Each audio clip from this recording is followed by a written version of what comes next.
नमस्कार, knocking-news.com में आपका स्वागत है। मैं हूं गिरिजेश वशिष्ठ। प्राण प्रतिष्ठा 22 तारीख को हुई थी। 10 दिन पहले से उसका मोमेंटम बनाने की कोशिश की गई थी। मोदी जी रोज़ कुछ ना कुछ करते थे, उनके मंत्री कहीं झाड़ू लगाते थे, कहीं पोछा लगाते थे और एक माहौल बनाया जा रहा था।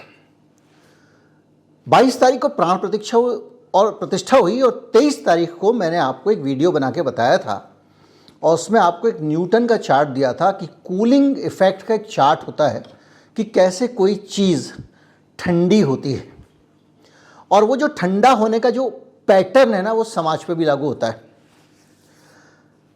आज इसी पे बात करेंगे कि आने वाले चुनाव में क्या होने वाला है, मुद्दा क्या है, किसके लिए रोने की बात है, किसके लिए हंसने की बात है, किसके लिए उदास होने की बात है। आप कहेंगे सब लोग ये बात बताते हैं, लेकिन जो मैं आपको बताऊंगा मेरा अपना रिसर्च होता है, मेरा मनन चिंतन होता है। आज भी ओरिजिनल बातें ही मिलेंगी। पहले आप ये वीडियो देख लें बातचीत आगे बढ़ाने से पहले, इससे आपको बहुत मदद मिलेगी और इस वीडियो के ज़रिए ही हम बातचीत आगे बढ़ाएंगे। इस वीडियो में अलग अलग नेताओं के बयान हैं और बिहार में जो ताज़ा घटनाक्रम चल रहा है उसको लेकर ये प्रतिक्रियाएं हैं। बार नीतीश जी ने धोखा दिया है, दूसरी बार धोखा दिया। अब मैं आपको बता देता हूं, नीतीश जी आप हमें धोखा नहीं दोगे, क्योंकि अब हम आपको एनडीए के अंदर लेंगे ही नहीं, आने ही नहीं। नीतीश जी के लिए भारतीय जनता पार्टी के सारे दरवाजे बंद है। लालू की तगर पर बैठे रहिए और जब धोखा पड़ेगा तब आपको मालूम पड़ेगा कि विश्वासघात क्या होता है। एक बात स्पष्ट कर देता हूं, किसी के मन में ये संशय हो कि चुनाव के परिणामों के बाद नीतीश बाबू को फिर से भाजपा एनडीए में लेगी, तो मैं बिहार की जनता को स्पष्ट कह देना चाहता हूं और लल्लन बाबू को भी स्पष्ट कहना चाहता हूं, आप लोगों के लिए भाजपा के दरवाजे हमेशा के लिए बंद हो चुके हैं। मर जाना कबूल है, उनके साथ जाना हमको कभी कबूल नहीं है। ये अच्छी तरह जान लीजिए, समझ लीजिए, सब बोगस बात है। काहे के लिए बोल रहा है? इतना हिम्मत करके फिर मेहनत करके लाला करके हमको किया, क्या क्या कर दिया था ये बिना मतलब का। इनके पिताजी पर सब पर केस फेस करके क्या कर दिया था, अब बिना मतलब का हमको ही करके। और उसके बाद फिर जो हम लोग खत्म किए, तब फिर कुछ करने के चक्कर में कि इन लोगों को कैसे इधर से उधर करे, यही सब चक्कर में, समझ गए ना। अब ये जो नेताओं की आपने बयानबाजी देखी, इनके अंदाज देखे, इस दौरान, इस पूरे घटनाक्रम के दौरान या बिहार के पूरे मामले को जो लोग भी फॉलो कर रहे हैं, उनके दिमाग में कभी प्रभु श्री राम, राम मंदिर, शिला पूजन, प्राण प्रतिष्ठा, शंकराचार्यों के बयान कुछ आया क्या? जरा एक बार भी ये कौंधा क्या? ये सवाल उन लोगों से है जो कांग्रेस पार्टी के शुभचिंतक हैं, उससे जुड़े हुए हैं और 22 तारीख के बाद से बहुत निराश थे। मैंने 23 तारीख को ही आपको बताया था कि इस निराशा की कोई वजह नहीं नज़र आती है मुझे। मैंने जिक्र किया था कि कैसे कूलिंग इफ़ेक्ट होता है, कूलिंग कर्व होता है, न्यूटन का कूलिंग कर्व, और कैसे कैसे धीरे से मुद्दा ठंडा हो जाता है। 5 दिन हुए हैं, 22 तारीख को प्राण प्रतिष्ठा हुई थी, 27 तारीख है और आप चर्चा कर रहे हैं बिहार के घटनाक्रम की। इस बीच में राम मंदिर को लेकर बीच में कोई दोस्त वोस्त से बात हो जाए तो उखड़ आया।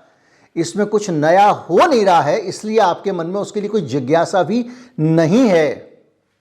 ना जिज्ञासा है, ना कुछ अनिश्चितता है। 4 वीडियो में बता चुका हूं क्या होगा आगे। जैसी जब जो रोमांच होता है, जो रहस्य होता है किसी स्टोरी का, वो स्टोरी की तरफ ध्यान खींचता है। आज नीतीश कुमार के अगला कदम क्या होगा, सारा ध्यान उधर है। मंदिर में जो होना था हो चुका है, कुछ नहीं बचा है। अब आप सोचिए, जो लोग कहते हैं कि अब क्या होगा यार, इन्होंने तो मंदिर काट चल दिया, अब कैसे करेंगे, क्या करेंगे, ये तो बहुत ही तेज़ हैं, फला ढिमका, ये सब कहते थे ना लोग। तो क्या आज आपके सामने जो तस्वीर है उसमें मंदिर बचा हुआ है क्या? ये सिर्फ बिहार की बात नहीं है। अगर आपको लग रहा हो कि बिहार आज इस पे उलझा हुआ है, बिहार तो आपको इसलिए दिख रहा है क्योंकि media, national media Bihari Bihar दिखा रहा है। और नेशनल मीडिया बिहारी बिहार क्यों दिखा रहा है, इसकी 2 वजह हैं। एक तो भारतीय जनता पार्टी को बिहार की राजनीति में इंटरेस्ट है, और दूसरा दिल्ली में काम करने वाले ज़्यादातर पत्रकार बिहार से ही आते हैं। उनका अपना बेंट ऑफ माइंड, अपनी सोच बिहार से जुड़ी हुई है। ज़्यादातर एंकर बिहार से हैं, तो वो बिहार पे चर्चा करने में उनको लगता है कि लोगों की ज़्यादा रुचि होगी, क्योंकि उनकी रुचि है। इस वजह से नीतीश कुमार इतना छाए हुए हैं, वरना इतना ज़्यादा आवश्यकता यहाँ पर बिहार की चर्चा की नहीं थी। लेकिन इसके बावजूद क्या किया बिहार ने, राम मंदिर से ध्यान आपका खींच लिया। अप्रैल में चुनाव होंगे, अभी कौन सा महीना है? जनवरी। 3 महीना बचा है। 5 दिन के अंदर मुद्दा उतर गया, फिल्म उतर गई है 5 दिन के अंदर। हाँ, ये थोड़ी और खिंच जाती, लेकिन उसके लिए थोड़ा सा बीच बीच में क्रिया प्रतिक्रिया का झगड़ा चलने की आवश्यकता थी। मंदिर के मामले पे दूसरे लोग कुछ रिएक्ट करते, ये रिएक्ट करते। कोशिश तो की थी अलग अलग मुस्लिम बाहुल इलाकों में हुड़दंगियों की भीड़ भेजकर, भगवा झंडे लेकर, भड़काऊ नारे लगाने वाले बहुत सारे लोगों को भेजने की, लेकिन प्रतिक्रिया नहीं हुई। तो 5 दिन बाद ये हाल है। आप कहेंगे नीतीश, नहीं, नीतीश का हाल नहीं है, पूरे देश में यही चल रहा है।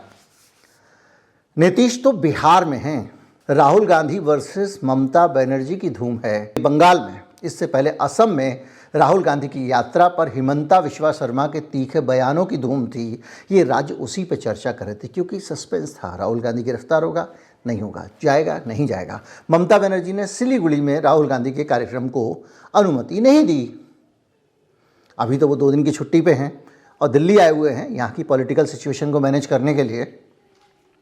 ब्रेक लिया यात्रा से। लेकिन बंगाल में लोग ममता बनर्जी, राहुल गांधी यात्रा, एनडीए की उठापटक, इस पे चर्चा कर रहे हैं। ममता दीदी ने ये क्या कर दिया, ममता दीदी ने तो इंडिया नाम दिया था, तो एनडीए में ऐसे कैसे हो गया? बंगाल इस पे चर्चा कर रहा है, राम मंदिर पे नहीं कर रहा है। केरल पे वहाँ के जो राज्यपाल हैं आरिफ मोहम्मद खान, उन्होंने अलग छेड़ी हुई है। वो अलग ही आंदोलन करने में लगे हुए हैं। आप बताइए कि राज्यपाल जो अभिभाषण होता है राज्यपाल का 26 जनवरी पे, वो कैबिनेट लिख के देती है, वो राज्यपाल पढ़ता है, या केंद्र का राष्ट्रपति वो पढ़ते हैं जो कैबिनेट लिख के देती है। आरिफ मोहम्मद खान ने कैबिनेट के लिखे हुए भाषण में 2 लाइन ऊपर की 2 लाइन नीचे की लिखी और छोड़ के चले गए। अब ये कुछ लोग इसके खिलाफ बोल रहे हैं, कुछ लोग इसके पक्ष में बोल रहे हैं। अब उनके खिलाफ प्रदर्शन हो रहे हैं, तो एक चाय वाले की दुकान से कुर्सी ली और सड़क पे बैठ गए और धरना लगा दिया। अब उनकी सुरक्षा बढ़ा दी गई है। तो केरल किस पे चर्चा कर रहा है? केरल इस पे चर्चा करेगा ना कि मोदी जी वहां समुद्र तट पे नहा के आ गए, वो उसको याद रहेगा। चुनाव के पहले की ये जो तस्वीर बदल रही है, राम मंदिर मुद्दा, राम मंदिर मुद्दा, मैं उसकी हकीकत आपको बता रहा हूं। अप्रैल आने में समय है। केरल को छोड़ दीजिए, बंगाल को छोड़ दीजिए। खुद बीजेपी ने ज्ञानवापी मसला इसलिए खड़ा किया, उसको लगा मंदिर तो अब आगे जा ही नहीं रहा है। अब ज्ञानवापी, आप कहेंगे मसला क्यों खड़ा किया? मसला इसलिए खड़ा किया कि ज्ञानवापी की मस्जिद मंदिर तोड़ के बनाई गई है। ये बात इतिहास में दर्ज है। अयोध्या के राम मंदिर को लेकर ऐसा कोई इतिहास नहीं मिला, लेकिन ज्ञानवापी का मिला था। सब पता था पहले से। कोर्ट उस पर आर्कियोलॉजी की रिपोर्ट मंगा रहा है और फिर उसको पब्लिक किया जा रहा है, फिर उस पर चर्चा हो रही है। इसलिए इस मामले में थोड़ी क्यूरियोसिटी है कि आगे जाके ज्ञानवापी का क्या होगा। तो राम मंदिर पे बीजेपी को भी भरोसा नहीं है। और चलते जाइए, महाराष्ट्र वाले भी राम मंदिर की बात करने के बजाय इस समय आरक्षण आंदोलन की बात कर रहे हैं, क्योंकि वहाँ पर मराठा आंदोलन का बड़ा आंदोलन चल रहा है। मराठा आंदोलन के लोग कल जब गए वहाँ पर, नए सिरे से कूच किया उन्होंने, तो मुख्यमंत्री ने उनकी सारी बातें मान ली। एक अध्यादेश का ड्राफ्ट उनको भेंट किया गया। कायदा तो ये कहता है कि कोई भी अध्यादेश अगर सदन के अंदर पेश होने वाला है, सदन का विशेषाधिकार है कि सबसे पहले उसके सामने जाना चाहिए, लेकिन उन्होंने उनको भेंट कर दिया। और भी बहुत सारी मांगें मान ली, नौकरी देने के लिए, फ्री पढ़ाई वाली। मराठा आरक्षण के लिए संघर्ष करते आ रहे हैं। आपको पता है 350 लोग आत्महत्या कर चुके हैं मराठा रिजर्वेशन के लिए। तो महाराष्ट्र में किस पे चर्चा है? मराठा रिजर्वेशन पे चर्चा है। आप कर्नाटक चले जाएं, कर्नाटक में क्या हो रहा है? जगदीश शेट्टार, भारतीय जनता पार्टी के पूर्व मुख्यमंत्री, शेट्टार फिर से बीजेपी में आ गए हैं। 6 बार के एमएलए, एक बार मुख्यमंत्री भी रहे, भारतीय जनता पार्टी के मुख्यमंत्री।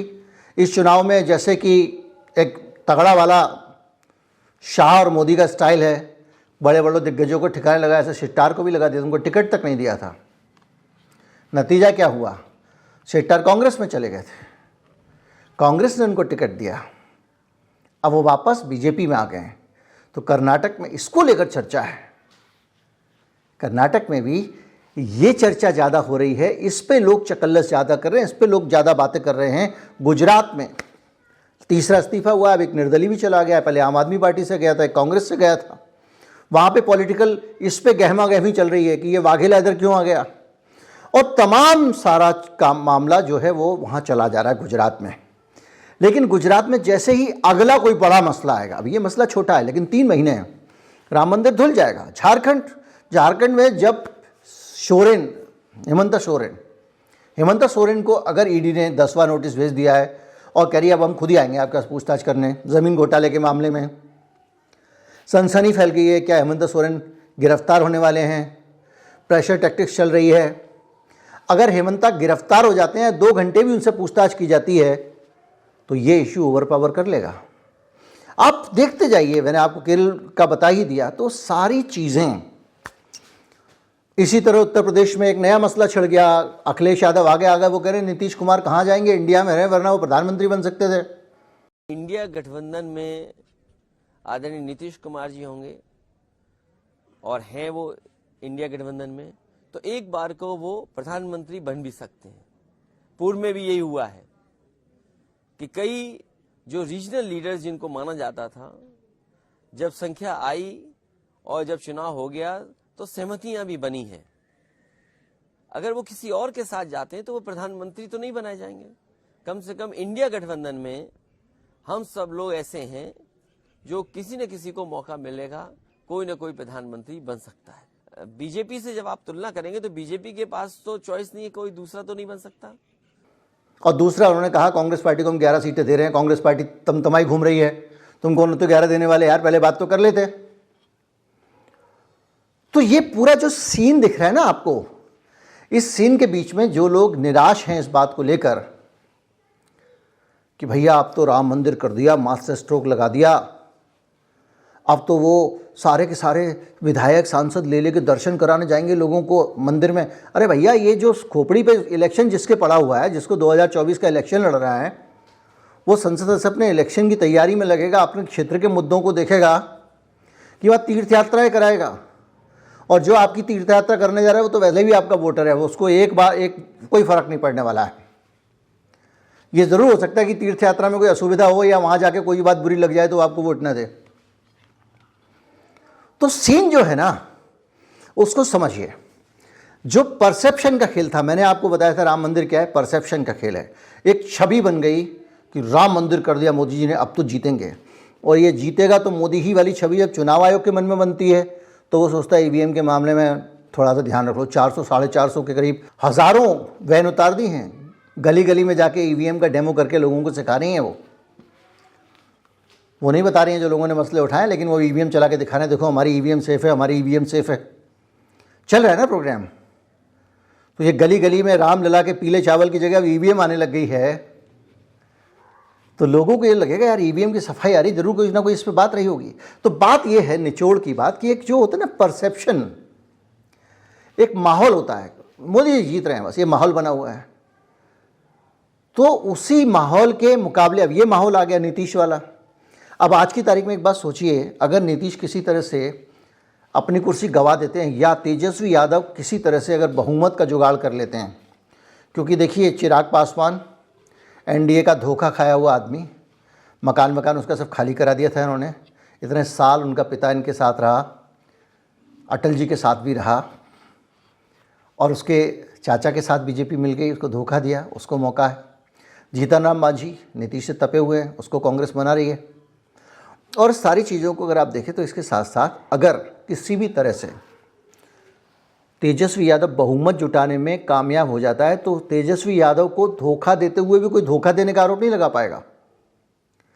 कलंक नीतीश के सर पे है।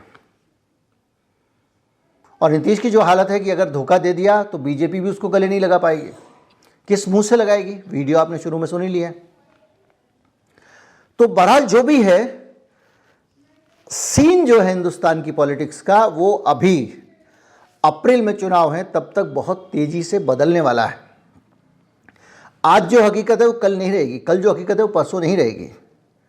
हाँ, राम मंदिर का मसला है, उन लोगों के लिए रहेगा जो लोग इस मसले को अपना मसला मानते हैं और वो इसके पहले भी उतनी मजबूती से पार्टी के साथ खड़े हुए थे।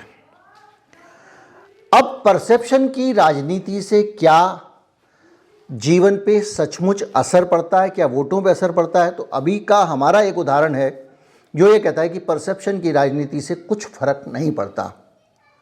कैसे? मध्य प्रदेश, राजस्थान और छत्तीसगढ़। परसेप्शन क्या था? भारतीय जनता पार्टी वाले भी कहते थे कि इस बार तो भैया मामा गया। छत्तीसगढ़ में तो कोई सोच ही नहीं सकता था। राजस्थान में भी कांटे की टक्कर बताई जाती थी। परसेप्शन था, धड़ाधड़ एग्जिट पोल परसेप्शन जनरेट कर रहे थे कि जीतेगी तो कांग्रेस ही। अब तो सुपड़ा साफ यही परसेप्शन था ना। जो नतीजे आए उसमें क्या निकला? क्या नतीजों में परसेप्शन सही साबित हुआ?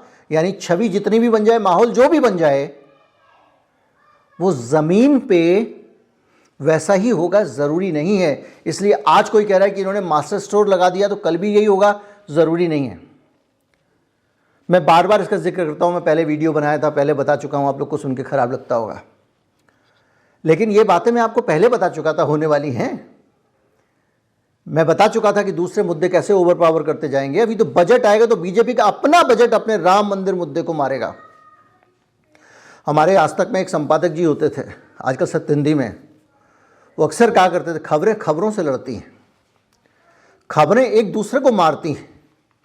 इसी तरह से मुद्दे भी मुद्दों से लड़ते हैं और मुद्दे एक दूसरे को मारते हैं।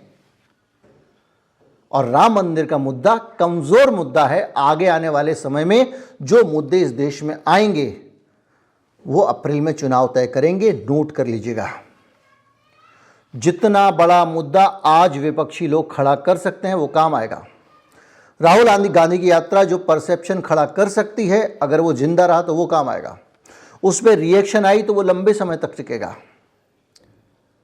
इसलिए बहुत सारी चीज़ें हैं, बहुत सारी कहानियां हैं और अंदर की चीज़ें निकल के आएंगी। जैसे मैक्रो आए, इनके साथ जो डील हुई है, अभी इस पर इंटरनेशनल खुलासे होंगे, अंदर की बातें आएंगी, शुरू में नहीं आती हैं।